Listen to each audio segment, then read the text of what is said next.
And for the record, I would have filed for divorce long ago if there was ever a legal marriage between us.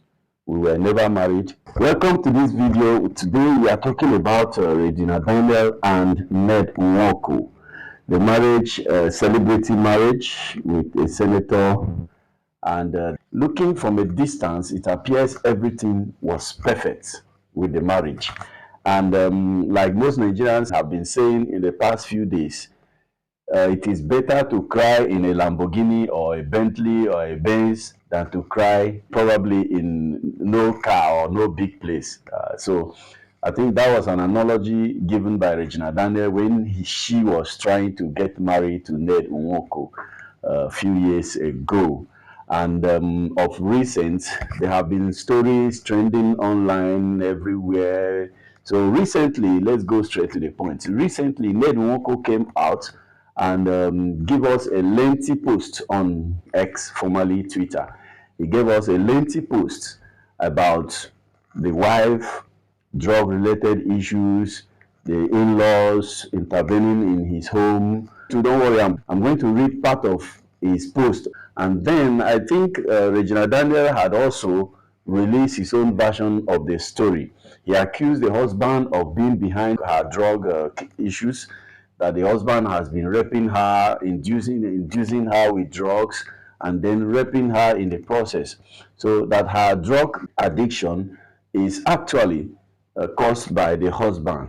So today we are going to dissect that. We'll bring you the story from Ned Nwoko and from Regina Daniel. So if you enjoyed this video, don't forget to like it. Take a moment to hit the like button, subscribe to this new channel, and then share with your friends and family on social media. So let's get started. So now, first of all, let's look at Ned Nwoko's story. This Ned Nwoko story was posted on November 8th. What we are looking at here was posted on November 8th. In fact, let me play the videos that come with this Ned Nwoko's posts. You attempt that thing again to display what I go display for you. And I go feel that.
Sammy, don't do now. You don't even know me today. Now what for you? You don't know I see you. And when they happen now, we there they fight it. We there they fight.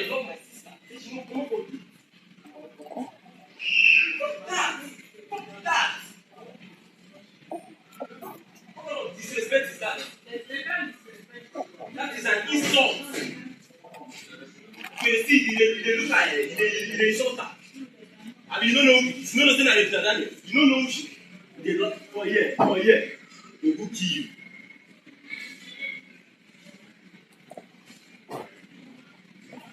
Let's go.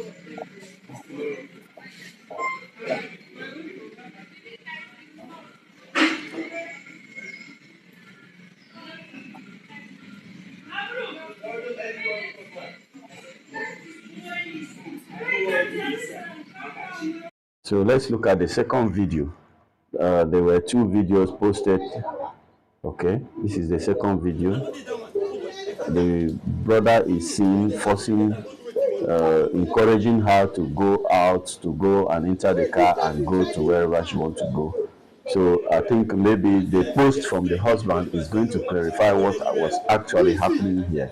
I think this the brother, because of drug-related issues, she has been somehow prevented from going out freely because she is undergoing rehabilitation, according to the husband. So, because of that, her movement is somewhat restricted. So, on this very day, the brother came and insisted that she must go out of the house to do whatever she wants to do. So I think that's the scene that is you are seeing here. Now, looking at this post by Ned Nwoko, let's look at the post by Ned Nwoko. According to him, this video shows Sammy, Regina's brother, repeatedly coming to my home and harassing my children and domestic staff, especially whenever I was not around. His visits were often aggressive and disruptive. His visit has been aggressive and disruptive. This is someone I sponsored through his last 2 years at the University of Ekpoma. I bought his musical instruments, rented and furnished a flat for him in Abuja. In addition to the house I bought for Regina in Asaba before our marriage for the use of all of them. I also routinely provide allowances to all members of the family, including her mother, Rita Daniel. Indeed, in the last 2 years, I have a record of transferring 125 million to her alone. I believe to her mother alone, 125 million. That is in the last 2 years. To the mother-in-law alone, he has transferred a whopping 125 million naira to her. I think that may explain in some ways why this marriage was necessary, because having opportunity to have this kind of amount of money in just few years from in-law, there are not many in-laws that can give that kind of money to their mother or father-in-law in Nigeria as we speak. So, but by the way, let's move forward. The post continues. When Regina started her rehabilitation, there was a clear instruction by the doctors to strictly restrict people, especially her enablers, from having access to her. The therapy was arranged after I noticed troubling changes in her behavior, linking to her dependence on a certain illegal substance, including going for 48 hours without sleeping and eating every 2 hours. Eating every 2 hours. She was eating voraciously. Unfortunately, Sammy, Destiny, some of their siblings, together with a few of their friends, notably Sonia Uche, Montana, among others, constantly defied those instructions. They would come into the house uninvited, sometimes forcing their way in, and would bring her the same drugs she was being treated for. Instead of helping her recover, they encouraged her addiction and completely frustrated the efforts of the doctors and therapists working with her. That is, he's talking about how the family members and friends are enabling her addiction and constantly supplying the substance that she was on, and the reason why she was undergoing rehabilitation. And I think this informed why she may have been restricted from going out, as you see in the video posted, in one of the videos where the brother was forcing her to encouraging her to go out, to enter the car and go out. Just 4 weeks ago, I woke up around 4 a.m., the husband wrote, and realized that Regina was in my room and on the phone. She was clearly high, and she knows that I do not want her in my room in that condition. I asked her to go to her room, and she told me that Sammy's girlfriend was in her room. I was alarmed and angry because that girl should never have been in my house, let alone around Regina, since she is one of the enablers who constantly bring her the substance she is addicted to. So I told Regina that the girl had to leave, and one of my drivers dropped her off. 30 minutes later, Sammy came to my house shouting and demanding that I come downstairs to face him. He said I had no right to ask his girlfriend to leave my house. He was ranting and threatening, waking up everyone, including the children. I eventually went downstairs and had to instruct the security to physically push him out of my compound. The level of audacity was shocking. Without the influence of drugs, could he have been so bold and disrespectful? He asked. They did not stop there. On several occasions, they verbally assaulted and intimidated the police officers stationed at the house for security. The officers were simply following instructions to restrict access for the sake of Regina's recovery, but Sammy and his group would insult and threaten them. So, whenever Regina wanted to go out and I was not around, she would become extremely hostile towards the police and domestic staff. She would shout, threaten, and use abusive words, insisting that she must leave the house no matter what.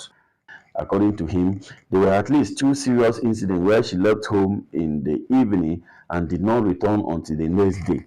The first incident, she returned in the morning around 9 a.m. When I asked where she had been all night, she casually said she was at a nightclub. When I questioned why she would stay out all night, ignoring my calls and refusing to answer messages, her response was, "You are not my father, so don't ask me where I was." A wife telling the husband that line of statement, if that is true, shows that whatever is the challenge in that marriage is deep, I would say. Now, I found out that she was with Cassie, and Cassie was staying in Regina's house in Life Camp. Cassie is a chemist and supplier of the group. That is, they said Cassie is a chemist and the one supplying them the substance that they are being treated or she's being treated for. So the post went on another occasion, on a kid's birthday to be precise. I returned home with the kids because Regina said she would stay with her Nollywood friends for dinner. She didn't return until 5 p.m. the next day. I took so much nonsense just for the sake of the kids. I also knew that drugs had a lot to do with it. So, according to the husband, everything that has been going on in that marriage is been as a result of drugs. Now, this whole thing, the husband's whole post is centered on her rehabilitation, her drugs, the influence of drugs in her, and so on and so forth. The husband tried to absolve himself of any involvement in the case, the issue that happened few days, I think few weeks or few months ago in the house where Regina was shouting, in Ned Nwoko's house, I am nobody, but in my father's house or in my house, I am a queen, where she said the violence is too much that she can no longer take it. The man absolved himself of blame and said he was not there when the incident happened. But this is not the whole story. Regina Daniel also came out with his own side of the story, and I will also read part of it so that the video will not be too long. They post at a glance say, I have a lot more to say, but let me stop here. Now I can only thank God that I find strength in that same house you tried to destroy me. Let's read. Regina said, Ned, how could you lie so openly and without even small remorse? You know my family has absolutely nothing to do with this. You have always tried to cut them off because of the bone we share, and now you are trying to make them look bad for no reason. So, the wife says the husband is trying to cut off the family from her because of the bond she shared with the family. So, nobody would want his family to be cut off from her because she is in a marriage. But still, no husband will want the family to be a domineering factor in his home. So, for those who are married, they know that it goes both ways. So, now let's look at this. Fine. I did drugs. She admits. She admits she did drugs. So what? Is that even the issue between us? She's asking. Is drugs the issue between them? The moment we had a fight, you rushed to the public shouting drugs, drugs, drugs, because you knew it would make a perfect story for the media. Something dramatic enough to distract everyone from the real issue. Let's go down. We may see the real issue. Now, You want to find a reason to arrest everyone around me so that I would have no one left beside me. No friends, no support, no safe place to return to. Then, when I'm completely isolated and broken, I will be forced to come back to you because I will have nowhere else to go. Okay? That is Regina. And the letter continues. That has always been your strategy. Break people down, make them weak and powerless, and then have your way with them. But guess what? It is not going to work this time. Not anymore, Regina Daniel said. Now let's go down. You say you want me to go for rehab, but you are the same Ned who always wanted me high because, in your words, she's quoting, I am sexier when I'm high. You like me that way because it makes me wild and romantic, exactly how you want me to be. It's getting hotter. Why don't you also tell them how you force yourself on me whenever I say no? That's rape in marriage. So let's move forward. Why don't you tell them how you lock me up, seize my phones, and suddenly declare me mentally unstable? The moment I say I no longer want to be in this relationship, but once I change my mind, just get out of that locked room. Suddenly, I'm fine again. I'm no longer mentally unstable and apparently not in need of rehab anymore. Regina continues. Why don't you also tell them that all your wives and ex-wives are on drugs? And can you be kind enough to explain to them why this is? That is, his wives and ex-wives are all on drugs. So probably it may be coming from the husband, or it may be the way the husband wants want it. So let's go forward. So why don't you also tell them how you lock me up and doctors to inject me with drugs meant for people with bipolar disorder? Why don't you tell them how you take my phones for weeks just because you hate that I talk to my family a lot? You have never seen me act incoherent, stumble, or lose control. So just stop. Every problem we have has started when I no longer wanted you, whether sober or even high. Stop using the drugs narrative to create distraction. Tell people the truth. I understand, Sha. You are feeling rejected and hurt, and you are struggling to make peace with the fact that it is all over. It is all over. So let's move forward. The last part of the story. Let me make this very clear. No matter how much you think you spent on me, it can never equal the value of the time I gave you. My prime years, my energy, and the career opportunities I sacrificed while being with you. And for the record, I would have filed for divorce long ago if there was ever a legal marriage between us. We were never married in any court of law, and no documents were signed. Leave me alone, Ned. Marriage is not by force. Love is not by force. Stop trying to control what no longer belongs to you. So that is Regina Daniel's story. And she said, I have a lot more to say, but let me stop here. Let me stop here. So as far as Nigerians are concerned, there have been mixed reactions to this issue. While some accuse Regina Daniel of hastily going into marriage because of money, marrying an old man because of money. Others say, despite what happened, Nigerians should support her to get through this. So let me know what you think in the comment section of this video, and don't forget to like the video, subscribe, and share with your friends and family on social media. So, and I'll see you in the next one. Thank you very much for watching. Peace.